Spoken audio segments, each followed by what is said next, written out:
এক মিনিট ভাইয়া। আরে হাসান, তুমি এখানে কি করছো? বাহ, ভালো তো। আরে তানিয়া যে, কি অবস্থা, কেমন আছো? অনেকদিন পর দেখা হলো তোমার সঙ্গে। হ্যাঁ, অনেকদিন পরেই তো দেখা হবে, কারণ আমি তোমাদের মতো মেকানিকদের সাথে দেখা করা ছেড়ে দিয়েছি। তবে আমি না ভাবতে পারিনি যে তুমি এখনো এরকম দুই পয়সার কাজ করবে। অবশ্য তোমার কাছ থেকে এর থেকে বেশি আর কি আশা করব। আরে তানিয়া, এই ছেলেটাকে? ভাইয়া, আমি তোমাকে বলতেই ভুলে গেছি, এই ছেলেটা হলো আমার এক্স বয়ফ্রেন্ড। ওকে আমি কেন ছেড়ে দিয়েছি জানো? এটা তো ওর অবস্থা দেখে বুঝতেই পারছো।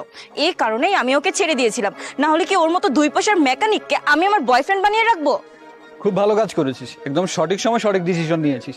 এইসব ছেলেরা এগুলোই ডিজার্ভ করে, এদের সাথে তো কথা বলাই ঠিক না। ভাইয়া, ও আর কি করতে পারবে বলো? খুব বেশি হলে গ্রামের একটা অশিক্ষিত মেয়েকে বিয়ে করতে পারবে, যে ওর চোখে চোখ রেখে কথাই বলতে পারবে না। এর থেকে বেশি তো আর তুমি কিছু করতে পারবে না, তাই না বলো? কোন মেয়ে তোমাকে বিয়ে করবে? আরে তানিয়া, আশ্চর্য ব্যাপার, তুমি আমার সঙ্গে এভাবে কেন কথা বলছো? হ্যাঁ, আমি মানছি এখন আমাদের কোনো রিলেশন নেই, আমি তোমার এক্স। অ্যাটলিস্ট এখন তো অন্তত একটু সম্মান দিয়ে কথা বলবে নাকি? এগুলো কোন ধরনের বেয়াদবি? তোর সাথে আমি কবে ভদ্রভাবে কথা বলেছিলাম? হ্যাঁ, আর তুই সত্যি মনে করিস যে আমি তোর সাথে ভদ্রভাবে কথা বলবো? তোর সাথে রিলেশন করা না আমার জীবনের সবচেয়ে বড় ভুল ছিল। আর আমি যখন এটা বুঝতে পেরেছি, তোকে ছেড়ে দিয়েছি, ব্যাস। আর এখন তোকে দেখে না আমার খুব ভালো লাগছে। আই এম ভেরি হ্যাপি যে তোকে আমি ছেড়ে দিয়েছিলাম। তোর অবস্থা দেখেছিস? তোর সাথে কোন মেয়ে প্রেম করবে? Just look at you. Tania, কি শুরু করেছো তুমি তখন থেকে? বলো তো, যা ইচ্ছা সেটা বলে যাচ্ছে আমার ব্যাপারে। আরে এই যে ভাই, আপনি তো পেশায় একজন শিক্ষক, তাই না? একজন শিক্ষকের বোনের আচরণ এমন কিভাবে হতে পারে? কেমন শিক্ষক আপনি যে আপনার বোনকে ঠিকমতো শিক্ষা দিতে পারেননি? এই, আমি কোনো সাধারণ টিচার না, আমি একজন গভর্নমেন্ট টিচার। আর গভর্নমেন্ট টিচারের সাথে কিভাবে কথা বলতে হয় জানিস তুই? আরে ভাইয়া, তুমি কার সাথে কথা বলছো?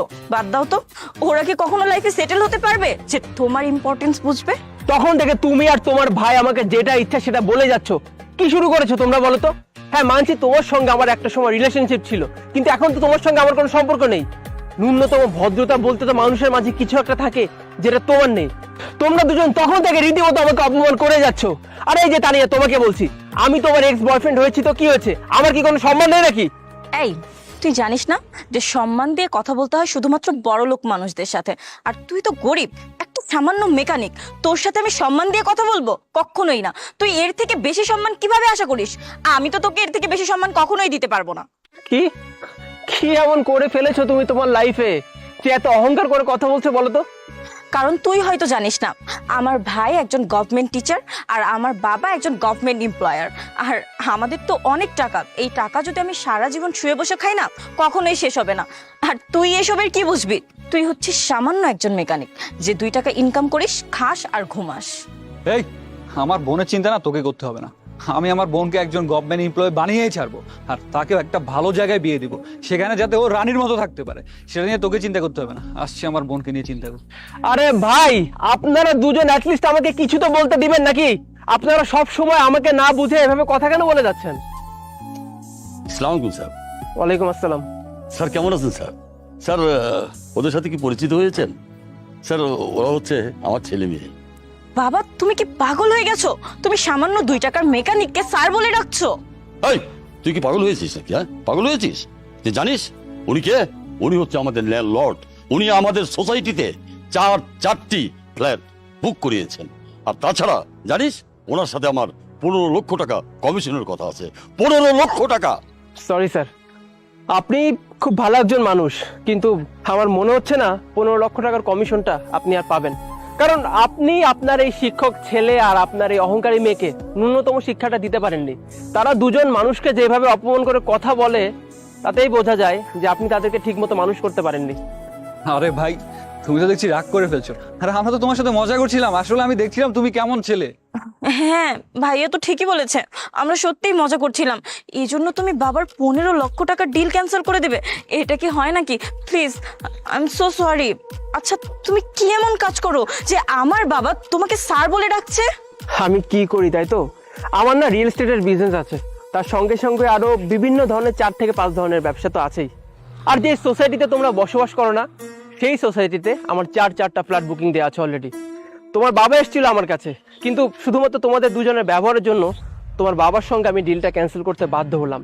ও যে কথায় আছে না, সন্তানেরা যদি অপকর্ম করে সেই অপকর্মের ফল বাবা মাকে ভোগ করতে হয়। আজকে শুধুমাত্র তোমাদের দুজনের ব্যবহারের জন্য তোমার বাবার কত বড় ক্ষতি হলো সেটা একটাবার তাকে জিজ্ঞেস করে দেখো। আজকে তোমাদের দুজনের জন্য আমি বাধ্য হচ্ছি তোমার বাবার সঙ্গে ডিলটা ক্যান্সেল করতে। আর যেই সোসাইটিতে তোমরা থাকো, আমি যদি আগে জানতাম তাহলে তোমাদের সোসাইটিতে যে 4টা ফ্ল্যাট বুকিং দিয়েছি না, সেটা আর আমি দিতাম না।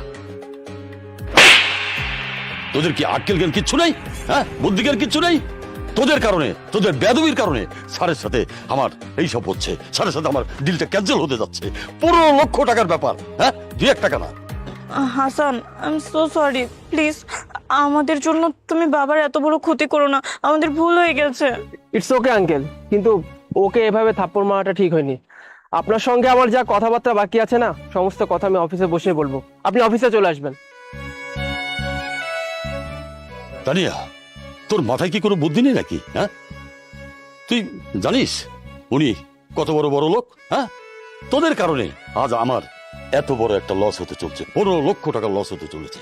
তোরা সবকিছু আমার নষ্ট করে দিলি। আরে বাবা, তুমি রাগ করছো কেন? যা হওয়া তাই তো হয়ে গিয়েছে, আর আমরা বুঝতে পারি না সে যে তোমার স্যার। চলো এখন। হ্যাঁ, সেটা তো আমি দেখতেই পাচ্ছি। এখন ওনার অফিসে গিয়ে ওনাকে কাছে মাপ চাইতে হবে, হাতে পায়ে ধরতে হবে। এই তো। হ্যাঁ, যত সব পাগলের দল। চল পাশে চল, আসো।